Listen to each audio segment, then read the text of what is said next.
The original Leaf wasn't the first EV I ever drove, but it was the first EV I drove that made me think, you know, I could live with this.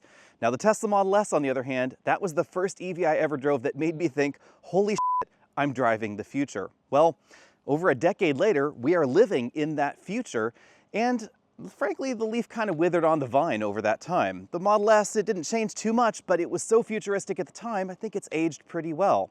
Well, things are different now for 2026 because this is an all-new Leaf, and Nissan has gone back to basics and, interestingly, done what Tesla so far can't.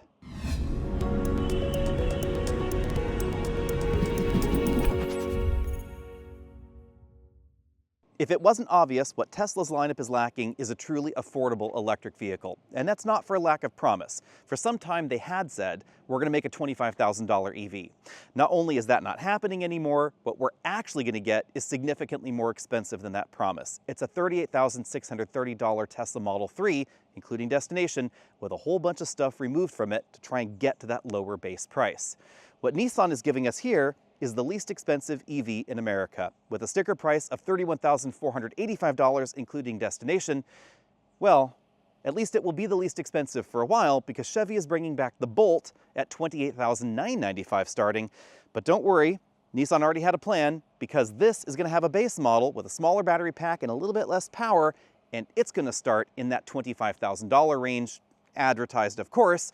Actual MSRP base price, $26,855, including destination. Of course, today we're taking a look at the top-end trim, $41,930, all in exactly as you see here, which means this is only a little bit more expensive than the least expensive Model 3. But today we're going to talk about the entire Leaf lineup. At the moment, the Leaf is available in 3 different trims, S+, SV+, and Platinum, but coming later there's going to be an S trim without the Plus. We have some, but not all the details on that base S trim. I have to admit though, Nissan has done a pretty good job of not cutting as many corners as I thought in order to get that base price that low. All of the Leafs are going to look pretty similar. They have the latest Nissan look up front, which is kind of like a shrunken Ariya. And speaking of the Ariya, it's sailing off into the sunset, making this Nissan's only electric car in North America. We have LED headlights up front, LED turn signals of course, but some of the details do change from trim level to trim level. For instance, only SV Plus and Platinum are going to have the front parking sensors we find here. Also found only in top trims is the two-tone teal paint scheme and the roof rails we find on this model, but every version of the Leaf is going to be the same length, 173.4 inches long, and they're calling this sort of an SUV coupe crossover thing. It has the same ground clearance that we find in a Ford Mustang Mach-E, so if that can be an SUV, then sure, why not?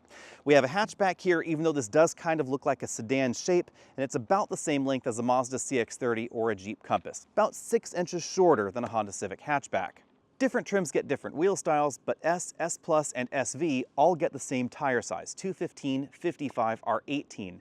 The Platinum trim though, we get a slightly larger wheel, and importantly, we get wider tires, 235, 45, R19. Keep that difference in mind when we get this out on the road and when we start talking about range. The other thing you'll find only on the Platinum trim is this cool full LED taillight design, which is definitely reminiscent of the Nissan Z. The rest of the lineup is going to have a much simpler taillight design where the lights are just over here on the body and there's nothing on the hatch. Now speaking of the hatch, we do have the center brake light there, but we also find a power hatch design only in the Platinum trim. Thankfully though, the parking sensors in the back, those are found in every version, including that base model. Under the skin, we find some big, important changes, but none of them are earth-shattering because everything here has been seen in other EVs before. I don't think that's a problem given the low price tag of the Leaf, however. Now, if you want the lowest price Leaf, that model's coming later, and we'll talk about that in a moment. But for now, every version is going to have this battery pack and this electric motor up front only, no all-wheel drive in the Leaf. 214 horsepower, 261 pound-feet of torque, and a 75 kilowatt-hour NMC battery pack. No LFP packs here, so charge this just to 80 to 90% on a daily basis. That's going to get you between 303 and 259 miles of electric range. You'll find the best range in the S Plus trim, the lowest range in this Platinum trim because of the wheels and tires. The SV trim is closer to the S Plus, you get 288 miles of range, and honestly, driving style is going to affect your range more than the trim level in that choice. Charging times are definitely better than Leafs before because this battery pack is active cooled and active heated in every version, with a twist, of course. If you want the heat pump, that's found only in the SV Plus and Platinum trim, and the optional battery heating mat is available only in those trims as well. Now, the battery will heat itself in the other versions. It just doesn't have that battery heating mat to help improve battery heating performance and battery heating times. The vehicle will try and scavenge heat from motors, inverters, etc. to try and heat the battery pack, but if you want the fastest charge times, especially in colder weather, you're going to want to work your way up to the upper end trims and choose that particular option. Now the base trim, the Leaf S without the Plus, that is going to get a smaller battery, 52 kilowatt hours, and a less powerful motor, 174 horsepower. DC fast charge times are the same, but remember we have a smaller battery pack. That does leave you with an interesting choice. Do you want a little bit less range and a little bit less power than a Bolt for less money, or do you want 50 miles more range and about the same power as a Bolt for a little bit more money? It really is interesting that they're right in line. The Leaf is not the first EV with 2 charge doors, but it is one of the first with this peculiar charging arrangement. On the driver's side, we find a J1772 AC-only charge port. That's connected to the onboard 7.2 kilowatt charger, which is honestly on the slow side for a modern EV. The Chevy Bolt, 11.5 kilowatts. That can charge 0 to completely full in about 6 hours. This will take about 11 hours if the battery is completely depleted. But that's not the most peculiar thing. That would be behind door number 3 and door number 4 because for some reason both charge ports have a little door on them. Over here we find the new J3400, also known as NACS charge port. But this one you can't use to AC charge. This one is DC only. So DC on this side, AC on the other side. Initially I thought that was the dumbest thing I had ever heard, but I've actually become a little bit more okay with it over time, although I do kind of wish this had the possibility of AC charging in addition to DC charging. The truth of the matter is, DC fast charging is going to be probably the most reliable on the Tesla network, and the voltage of this battery pack is perfect for Tesla supercharging, which it will have access to right up front. On the other hand, and on the other side, the AC charge port is using the most common connector in North America. J1772 in the wild outnumbers the NACS connector for AC charging by a whopping 15 to 1. So if you're out in the average parking lot or airport or your employer's parking lot where you might want to suck down some electrons, this is the plug that you will find most commonly. This module right here is the reason you can't AC charge on that NACS connector. The upcoming Cayenne EV has the exact same problem for the exact same reason, so pretty good company for the Leaf here. And that is, they didn't want to redesign the onboard charge controller. Remember that EVs have their charger in the vehicle, it's not that thing you plug the car into. And this one is rated for 7.2 kilowatts, 100 to 240 volts AC. And importantly, it can't handle several hundred volts of DC being applied to the input contacts of that charge controller, something that is necessary in order to do both on that AC-DC connector that we find, for instance, in Teslas. Will it ever get that full compliance? We don't know, but at least for the moment, that's what's going on. Bearing in mind the price and the competition for the Leaf, I give these front seats 10 out of 10 points.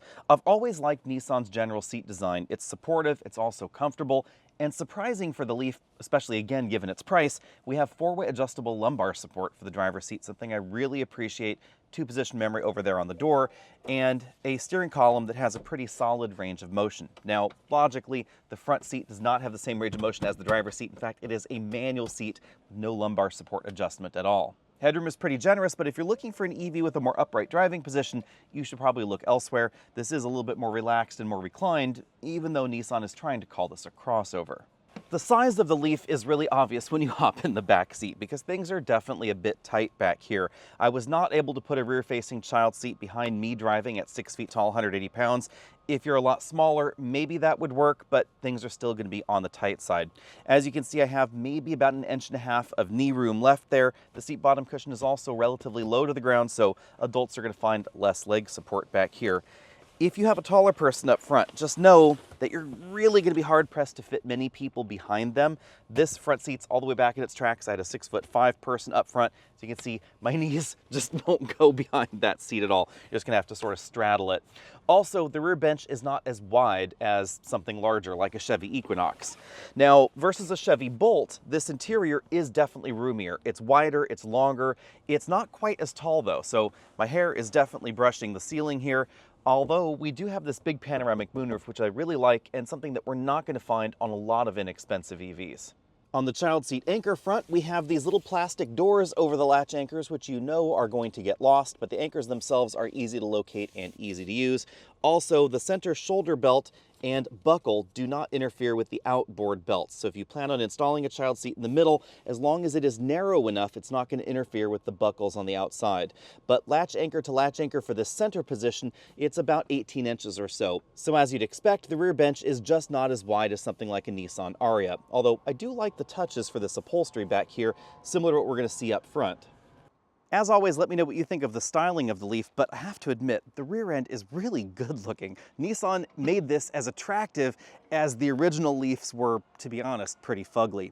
Now, bearing in mind that the power hatch is available only in the top trim, all models have the same cargo capacity, 20 cubic feet back here, and that actually managed to let it squeak 4 24-inch roller bags in this cargo area. That's more than we were able to squeeze in the Bolt EUV. So for the new Bolt, which is an EUV without the EUV, don't expect any better score in the cargo area in that model. Every model is going to get 1500 watts of vehicle to load capability, but only the top trims are going to get this little plug in the cargo area.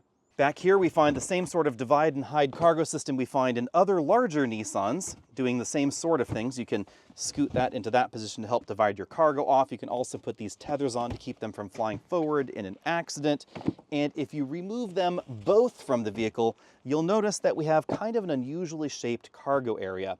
Under this section of the floor, we find a huge foam divider which hides the EVSE. This is rated to charge the vehicle at its full clip, and that does come with the Leaf, kind of a nice touch, so no paying extra there. And then we have the tire inflator and a can of Fix-A-Flat. With that big foam divider out of the way, you can see that we do have a reasonable storage area down there. This is one of those times where I really wish the manufacturer had just created something better than this bulky foam divider, which occupies so much space and really doesn't hold that much in that same area. Again, that would be far more useful if it was simply flat and they had stuffed this maybe in just a bag or something. What's under that big bump? Well, I'm glad you asked. It is just a high voltage module of some description right over there on that side, but we do have a decent amount of wasted space. I suspect that if that module had been relocated to somewhere like under the rear seats, they could actually have accommodated a temporary spare tire right down here, and they could have given us a larger and more practical cargo area. As we look at the inside, keep in mind this is a top-end Leaf, so obviously there are going to be things in here you don't find in the base model. We have a sunglass holder right there, slide to the side sun visors with vanity mirrors for the driver and the front passenger.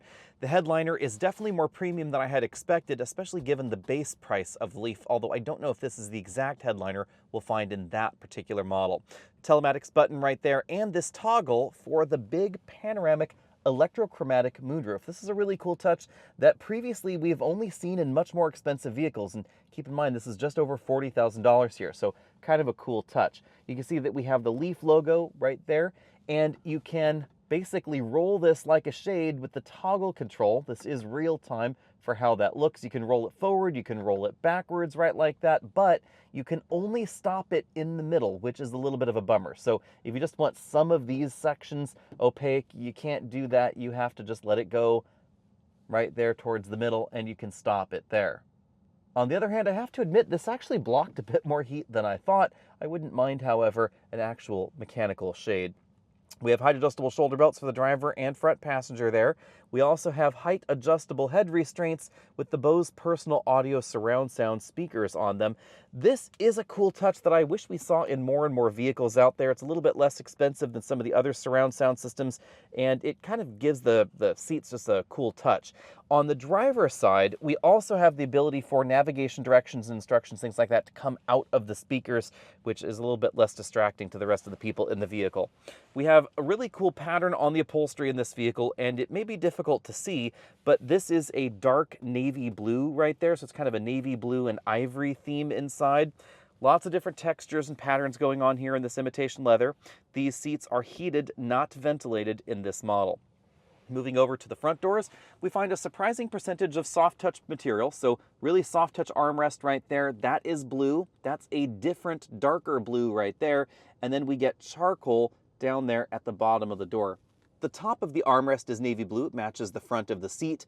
The rest of the door is charcoal. This is a soft touch section. The lower part is hard. right around that bottle holder. We then have an ambient lighting strip in this model and a fabric upper section of the door. That is a really nice touch. It really makes the door feel more elegant. And we find the same fabric over there on the rear door, even though this midsection becomes a hard piece of plastic. I think they did a really good job with the interior here, just like they did in the new Sentra, to really dress up what is a pretty inexpensive vehicle.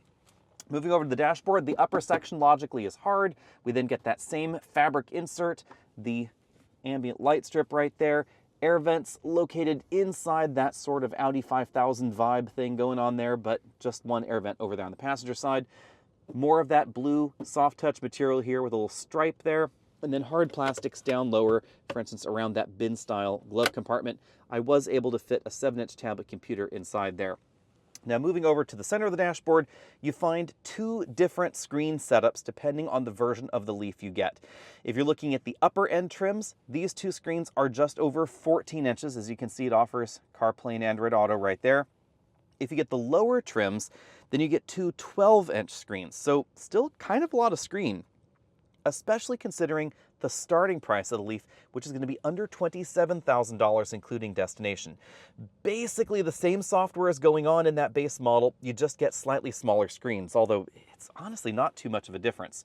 Over here, we have touch controls for the heated seats, touch controls for the climate control right there as well. Some physical controls down here, knob camera button. That's a nice direct access to the 360-degree camera in this particular model. Air vents that are really easy to use. The push button shifter here, not the biggest fan of that, but it's okay. E-step is interesting. It is not one pedal driving. It's sort of almost one pedal. We then get the Depeche mode toggle. Sorry, let's see, drive mode toggle there. Basically a flat floor up front with just a little bit of a bump out right there. You can see that Nissan does give that section a little bit of texture, which is a nice touch, and that's where we find the 12-volt power port, although it is kind of a long way away. I'm a little bit sad that the floor mat doesn't actually cover that area, but I do appreciate the fact that this is actually one big floor mat for the driver and front passenger. Kind of helps keep things from getting stuck in the side. We have a little slot here where you can store your smartphone, two really big cup holders, although they are kind of far away from the driver and front passenger. A Qi wireless charging slot right there. We have some USB ports right in that area, and then a decently sized storage area for a small vehicle behind that. I think they could have made some slightly better use of this area, but we do get air vents back there for the rear passenger, so obviously that takes up some room. Now going back over to the driver's side, we have a color head-up display. That's a nice touch in an inexpensive vehicle, although again, this is the top-end trim. And then we get that full LCD instrument cluster. It's controlled via this little knob arrangement over here on the steering wheel. We toggle between screens using these two toggles. You can then use this control to control that display over there, or pressing that button, you can use it to control this display over here. It's the pretty typical Nissan display. We have media information, we have napping, we have some settings there, we have fuel economy, etc. There's even a phone projected moving map display, which is a nice touch, and you can change between two different themes for that display. The buttons on the steering wheel, pretty easy to explain. Touch buttons for most functions. It's a combination touch and physical button module. So this entire module, it's difficult to see, that entire module actually moves, and then it knows what option you want by where you put your finger on that module. Same thing for that module over there. We then have regenerative brake paddles on the back of the steering wheel. I love the fact that we have those. So if I, for instance, turn off the E-step mode over there, put this in drive, of course, we're going to start getting those beeps from the front parking sensors. I can then use the paddles on the steering wheel to adjust the regenerative braking that you get when you lift off the throttle. Moving out from there, we have a flat bottom steering wheel. Again, a two-color design, which is interesting. So charcoal up top, blue on the bottom. I have to admit, I am really digging the sort of tricolor vibe in this car. And I haven't seen too many steering wheels with this little touch where it's a different color on the top there than on the bottom. But I actually think it works. Let me know what you guys think about that down there. There's an additional control bank over here on this side for the vehicle to load function. That's the onboard AC inverter, lane keeping, heated steering wheel, a button to turn off that head-up display, and of course the electric parking brake. All right, let's get the new Leaf out on the road. First thing you'll notice when you floor it is it takes a while for all that power to ramp up, and you don't get all 200 plus horsepower until about 40 miles an hour. And intriguingly, that's when, if the wheels are going to slip, you start getting wheel slip. Let's try that again here. This is not the best paved road surface. There's a little bit of loose gravel there. takes a while. We get up to about 40 miles an hour, and then the front wheel actually just chirped ever so slightly. This went 0 to 60 in 6.8 seconds. It probably would be a little bit faster if power ramped up a bit more rapidly. It doesn't really seem to matter what drive mode we're in. Even if I put it in sport over here after we get around the corner. Let's go ahead and try that again. We'll just go ahead and stop and then go. Same power ramp up. So it's not like some EVs that do have different power ramps for the different drive modes. Now that is definitely better than the last Leaf that I drove, but interestingly, it's actually a little bit slower than I expect the upcoming Chevy Bolt to be, because the last Bolt EUV we drove was faster and it got a little bit more power for this new generation.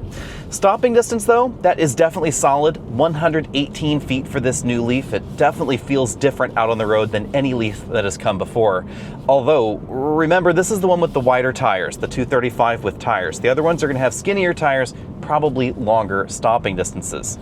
Now, the odd thing about the Leaf is the suspension tuning. At least for me, it's a little bit odd, because I had expected this to follow the mold of the previous Leaf, the Nissan Ariya, which is pretty comfortable, etc. But Nissan decided to make this suspension on the firm side. Handling is pretty sharp. It's a little bit quick, I think, a little bit darty sometimes out on the road. Keep in mind we do have a short wheelbase, of course. On the outside and on the inside, sometimes this feels like it might be a bigger vehicle. We have that long hood, that long dashboard there, relatively speaking, but a relatively short wheelbase and still only about 173 inches long. So it's really not that big of a vehicle. The suspension though, it's tuned towards the firm side, which does help out handling. Again, keep in mind we're driving the model with the wide tires here. So I'm going to give this an A- compared to the average entry in this price category. If we're talking about something like a Chevy Trax or a Hyundai Kona, that's definitely in this pricing range. So it definitely handles well. You'll notice the low center of gravity, decent feel around these corners here. Definitely has much less weight up front as far as a percentage of weight goes than some of those front wheel drive only gasoline options, thanks to the low battery pack. But the suspension is on the firm side, and that's why when it comes to ride quality, I definitely give this a C. You'll really notice that out on a rougher road surface like the gravel road that we consistently test on, or speed bumps, freeway expansion joints, etc. On the average paved surface like the road that we're on here, it's not going to feel too different than a Chevy Bolt, but I think on those rougher road surfaces, the previous generation Bolt EUV, I should say, actually did feel a little bit more comfortable. Bear in mind that, of course, we get that next generation, well, almost next generation Bolt coming soon, and we don't know yet whether GM has really made any substantial changes to the way that suspension was tuned. On the other hand, this cabin is really, really quiet. At 50 miles an hour, we measured only 60.1 decibels in here, easily making this among the quietest vehicles that we've tested recently. Again, keep in mind that repaved road surface. But even at higher speeds, like 70, 75 miles an hour, they've done a really good job keeping wind noise at bay. You hear a little bit from the side view mirror, but really not too much. On the week-long average, we have been pretty close to 3.5 miles per kilowatt hour, which puts this almost exactly at the EPA combined mileage rating. Keep in mind, of course, this is an NMC battery pack, and that means this one ideally should be charged only to about 80 or 90% on a daily basis, 100% when you really need the extra range. That does give you the extra range over something like a Chevy Bolt, but remember the Bolt has an LFP battery now for this next generation model, and that means you can charge it to 100% all the time. So on a daily driving basis, you'll actually get very similar range out of a Leaf with 303 miles of rated range and the approximately 255 miles of range for that new Chevy Bolt. Because this one you're only charging to 80%, that one you're charging to 100% all the time. Definitely keep that subtle difference in mind. On the other hand, if you need that extra 50 miles in this, you could charge all the way up, no problem, if you do that on an occasional basis, and no problem, you have 300 miles of range. This generation of Leaf definitely feels more refined than the previous generation. There's a little bit of bobblehead in the suspension. As we approach this stop sign, I always have to tell people there isn't actually a stop there anymore because that hill came down, but they did clear it. They just left the stop sign for some reason. At any rate, this suspension is definitely more refined than the previous Leaf. It doesn't wallow as much. Instead, that's been replaced by, a little bit of bobblehead, maybe a suspension that's just a hair too firm for my taste.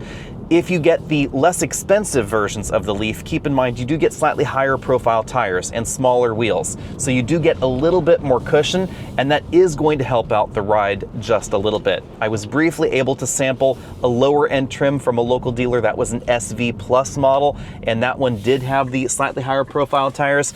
The difference is not huge, but it is just a little bit more comfortable. I would love to see Nissan maybe give us, I hate to put it this way, but you know, an off-road version of the Leaf. I think doing so would at least permit them to put slightly more comfortable tires on this, give it a little bit more ground clearance, perhaps a little bit more suspension travel. I think that would polish the Leaf off and make it just a little bit more comfortable as a daily driver. But there are two things I wouldn't mind seeing on the Leaf. One is easier than the other. The more difficult one would be a small motor on the back. It doesn't need to be big, maybe 25-30 horsepower. That would be all I would need to get better winter weather traction, whether we're talking about ice, snow, or even wet weather. That would be fantastic. And I'm really sad that Nissan didn't do that in the upper end trims, at least for the Leaf. Obviously, it would have made it more expensive, but I think they could have really adjusted and used a very small motor in the back and made it work. The second thing is a lot easier to do, maybe more controversial. I wouldn't mind an off-road trim. I'm not talking like Nissan Rogue, Rock Creek with all-terrain tires. I'm talking more like a Volvo Cross Country. A little bit of extra clearance, more suspension travel, slightly more supple suspension tune, regular all-season tires. I think that would be fantastic here. They could even give it maybe a little bit of body cladding on the outside to make it look a little bit more rugged, but I think that would fit the personality of the supposed SUV Leaf just a little bit better. Now let's dive deeper into the pricing, because that's what the Leaf is really all about. If you want the base model, which is $26,855, you are going to have to continue to wait. But if you want the S Plus model, that should be on sale right around the time that you're watching this video. It is missing a reasonable number of things, however. Let's talk about what you get in that S Plus. You still get the dual screens, but they're smaller. They're just over 12 inches rather than just over 14 inches.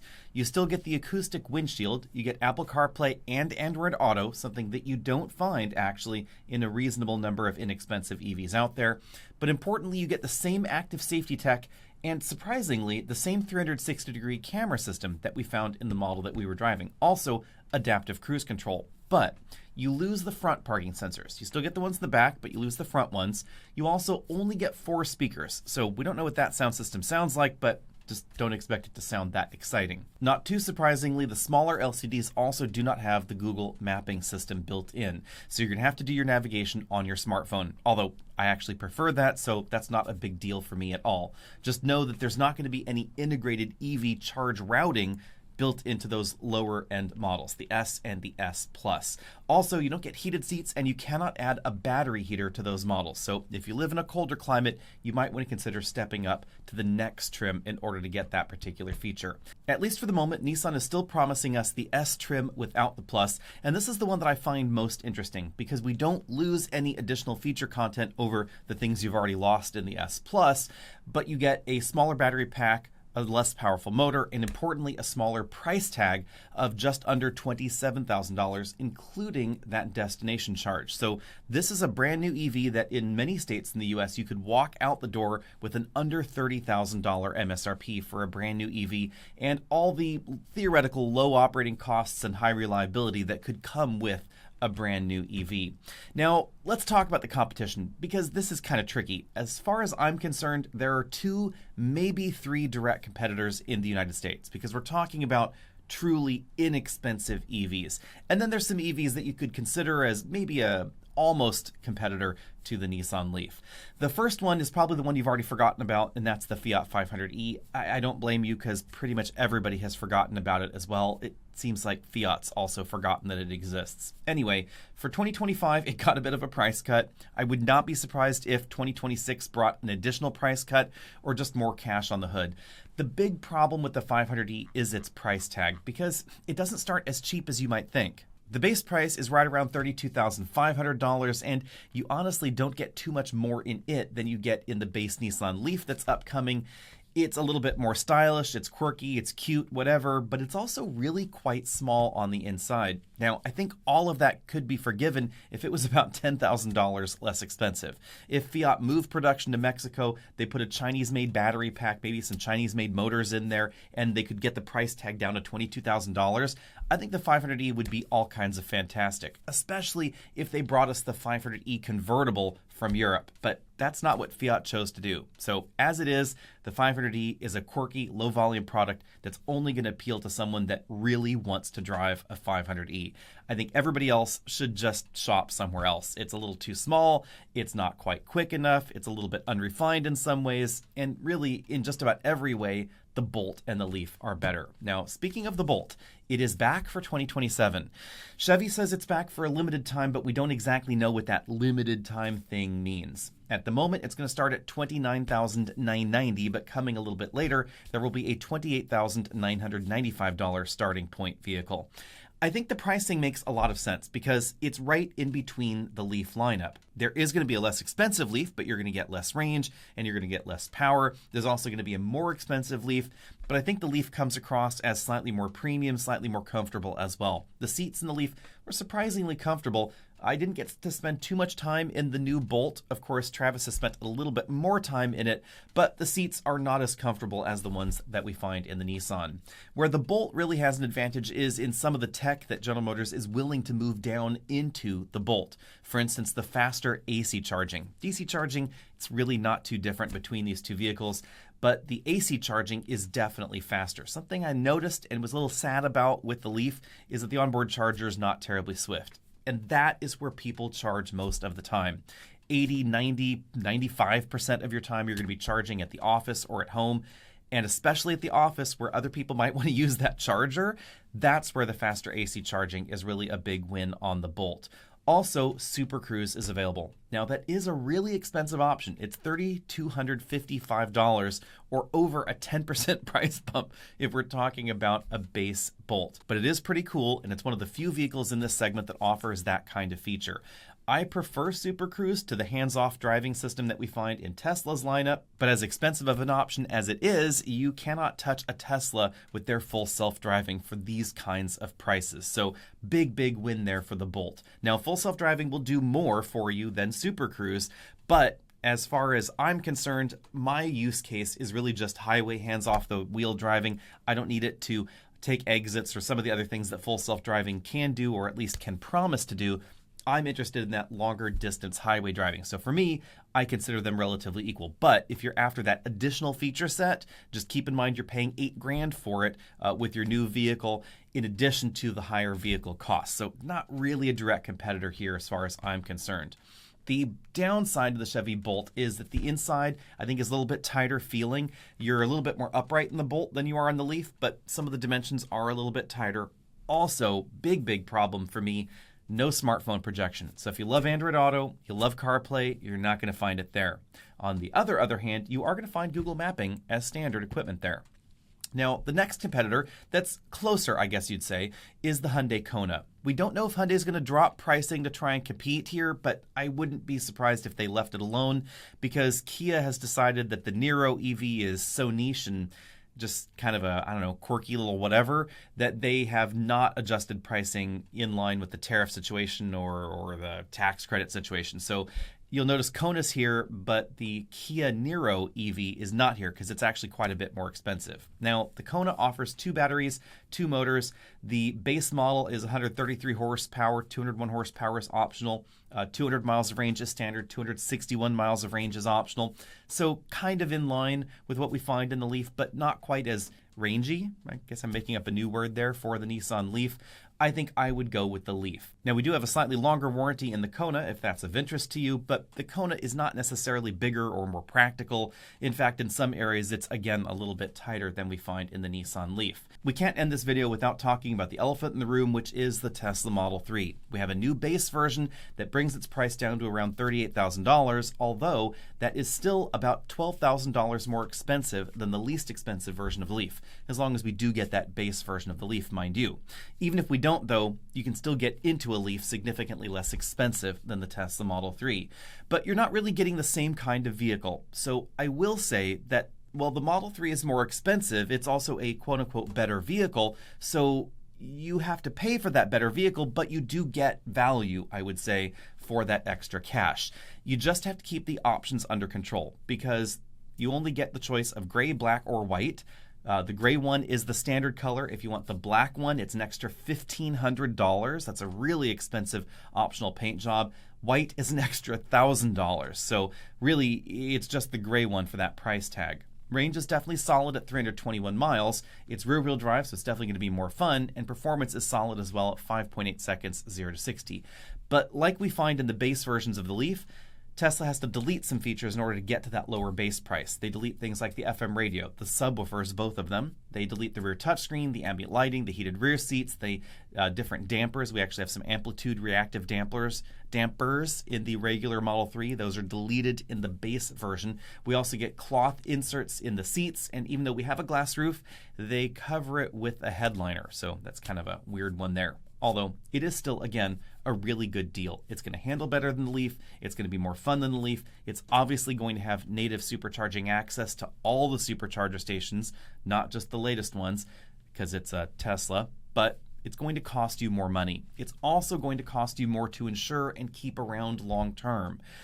Now, the Leaf may be a slightly less efficient EV than that base version of the Model 3, but all in, you're still probably going to spend more on a regular basis on the Tesla when it comes to insurance, cost of repairs, that sort of thing going on there.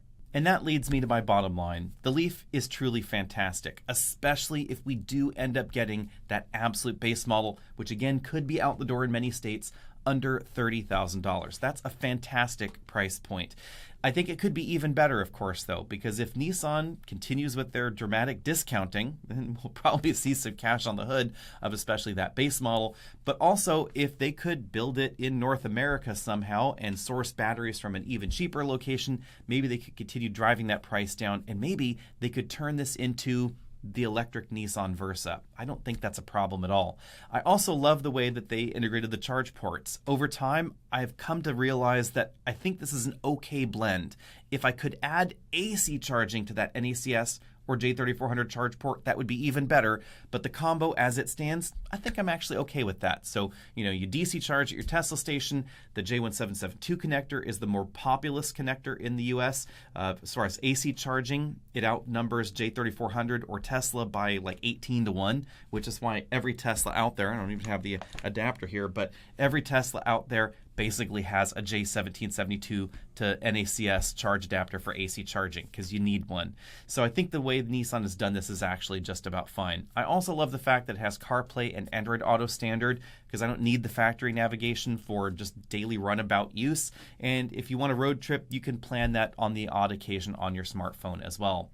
The problem, I think, is today's current economic climate, today's current tariff and lack of tax credit climate means that EV sales have absolutely fallen off a cliff. All of that means cratering EV sales and somewhat of an inauspicious time to be launching a new EV. Nissan has canceled the Ariya kind of at the same time, though, so maybe this represents a focus on affordable electric transportation for the United States. Let's just hope that that absolute base trim actually does come to us. Let me know what you think about all that down there in the comment section below, and would you spend the extra cash on the Tesla? Again, I don't think that they're exactly competitors because of that big pricing spike that we get in the Model 3 when you start adding options, especially optional colors, but that base model is a pretty good deal if you're looking at a mid-level or a top-end trim of the Leaf. Just keep the options under control and don't get too excited. Don't get talked up into those all-wheel drive models if you want to save a buck or two. Let me know what you think about that as well, and I'll see all of you next week.